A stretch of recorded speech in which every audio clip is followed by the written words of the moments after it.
Today I need you to embrace what comes hard. Today I need you to accept the challenge.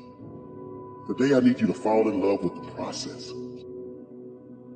There will be plenty of opportunities to get discouraged, to lose your passion and think that it's not meant to be.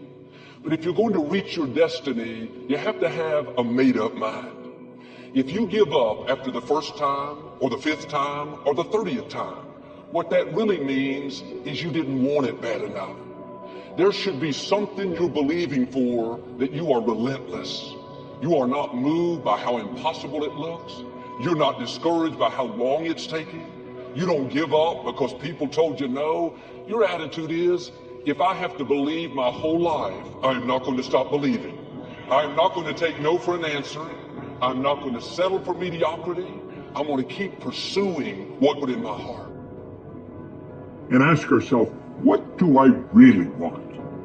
What do I really want? And write it down. Writing causes thinking. Thinking creates an image. And you get these images going, you're building a vision in your mind. It's the visionaries that changed the world. Think of them. But what keeps that competitive edge, what keeps you on top, is the ability to think and prepare mentally over and over and over again. The body has limitations, the mind does not. We focus so much on what goes on from the neck down that we forget it all starts from here. Everything starts from there. If you're not mentally ready, you're never really physically prepared. And that's where the preparation starts. What would your life be like as you look toward the future if you decided, I'm not going to allow my fears to stop me? And I'm saying to you, whatever you gotta do it, because if you don't, life is gonna whoop you until you surrender. So when you're young and you're making mistakes, don't let them eat you up. Because everybody that done made it, done made it. You got to fail in order to win. Hey, look, man, to understand how to hit the game-winning shot, you got to miss the game-winning shot. You know, you got to be tough because the road to success is always under construction. It's never a clear path to success. The people who become successful are the people who have a relentless attitude. And you just got to hang in there through the bad breaks, because the bad breaks is coming, but they usually come right before the big break is about to happen. You get a series of bad breaks and it stumbles up a lot of people. My life and my success is to say to anyone, you can stumble, you can fall, you can get back up again.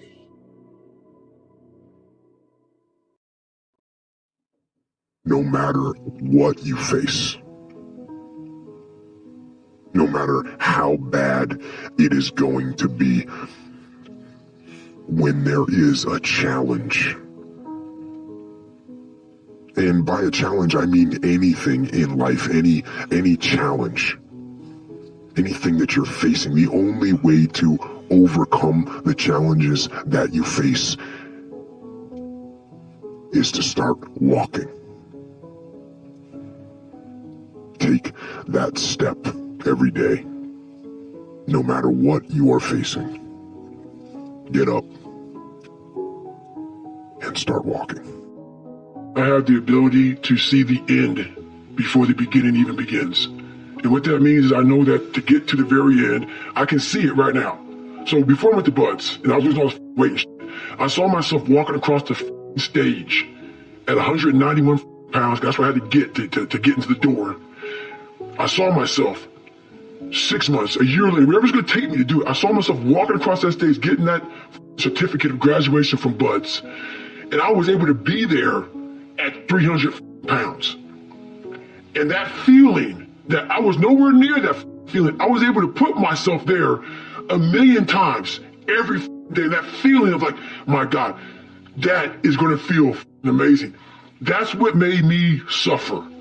That's what allowed the pain to be real and say, this is worth it. I want to feel for this next 18 months. It took me 18 months to finally become a Navy SEAL, to finally, just get through Buds. 18 months, 6 months, it took me 18. That's what woke me up every morning was I'm gonna put myself through this much pain and suffering for a few seconds. That's all it is. A few seconds of joy. And it's so worth it, man. That's what people don't get. So I'm able to put myself at the finish line, even though I have no finish line, but at the finish line of an event before I even start to say, how are you going to feel at the end of this? Visualizing is my biggest tool of life. That's why I've been able to put myself in cold water, put myself in a 100-mile race millions of times before I've done it. And I'm able to go through the race and see how I'm going to feel at mile 50. Almost to the exact feeling. Right, so when it comes up, it's no surprise. It's no surprise. I've already done this a million times. I recommended the last time I was here, The Little Book, Richest Man of Babylon, and I said I've lectured now to over 3 million people. Guess how many have actually gone and got this little book? Answer, very few. My best guess is 10%. Such an easy thing to do. This little book, number one, is easy to find. Number two, it's easy to buy. The most you can pay for it, $6, $7, $8. You can borrow that from your kids. But if it's easy to find and easy to buy, and if it's easy to read, why wouldn't everybody go get it? We don't know. I don't know. Nobody knows. Here's how profound it is. Some do and some don't. Now here's the numbers. About 10% do. We don't know the mystery of that. And I'm telling you, 10 years from now, those numbers will still be the same.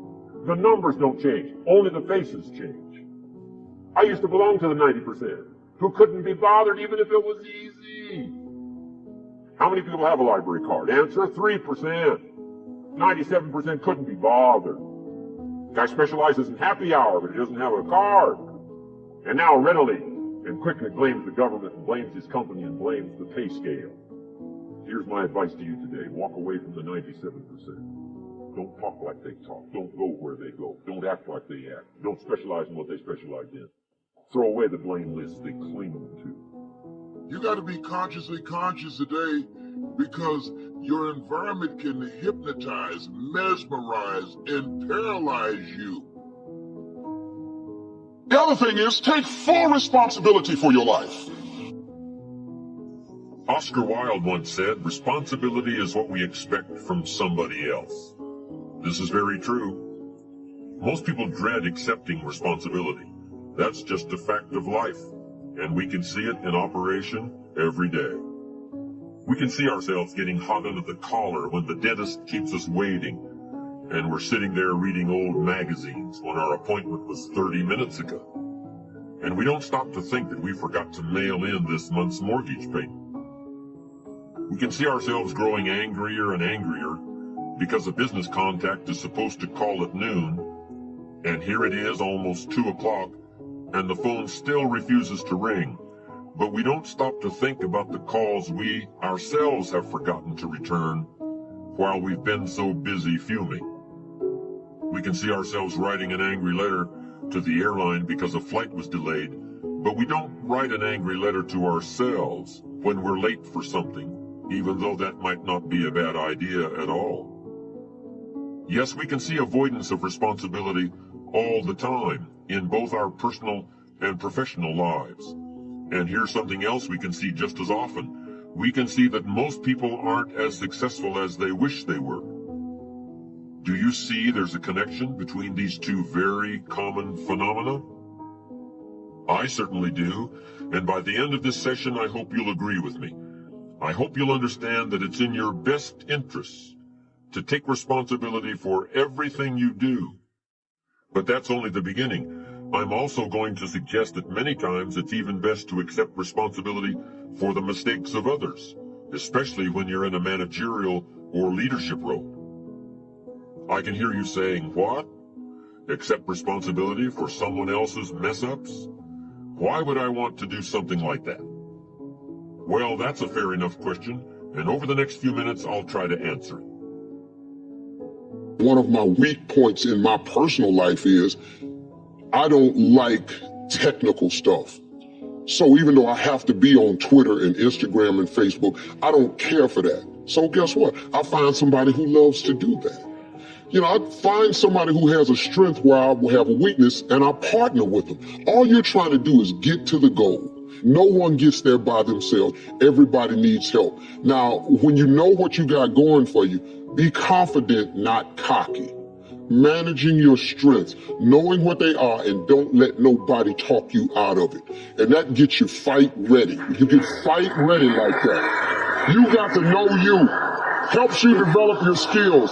All the while, you're developing your strength. You just got to keep developing the strength. Don't let anybody talk you up. At the same time, you must work on improving your weaknesses. So I've had to, in spite of myself, get on Instagram, get on Twitter, get on Facebook. I got to do the videos whether I want to or not because the world is moving to social media. If I had as many followers as Kim Kardashian, I probably wouldn't even have to do this TV show. During the years when professional basketball was just beginning to become really popular, Bill Russell, who played center for the Boston Celtics, was one of the greatest players in the pro league. He was especially known for his rebounding and his defensive skills. But like a lot of very tall centers, Russell was never much of a free throw shooter. His free throw percentage was quite a bit below average, in fact.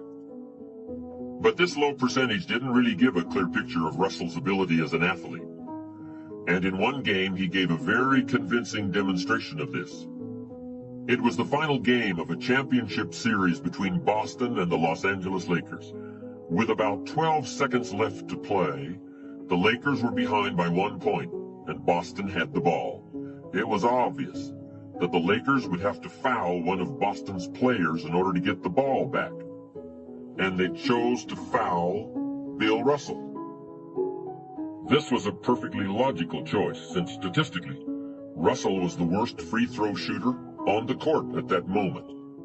If he missed the shot, the Lakers would probably get the ball back, and they'd still have enough time to try to win the game. But if Russell made his first free throw, the Lakers' chances would be seriously diminished, and if he made both shots, the game would essentially be over. Bill Russell had a very peculiar style of shooting free throws. Today, no self-respecting basketball player anywhere in America would attempt it. Aside from the question of whether it's an effective way to shoot a basket, it just looked too ridiculous. Whenever he had to shoot a free throw, the 6'11" Russell would start off holding the ball in both hands about waist high. Then he'd squat down, and as he straightened up, he'd let go of the ball. It looked like he was trying to throw a bucket of dirt over a wall. But regardless of how he looked, as soon as Bill Russell was fouled, he knew the Celtics were going to win the game. He was absolutely certain of it. Because in a situation like this, statistics and percentages mean nothing. There was a much more important factor at work, something that no one has found a way to express in numbers and decimal points.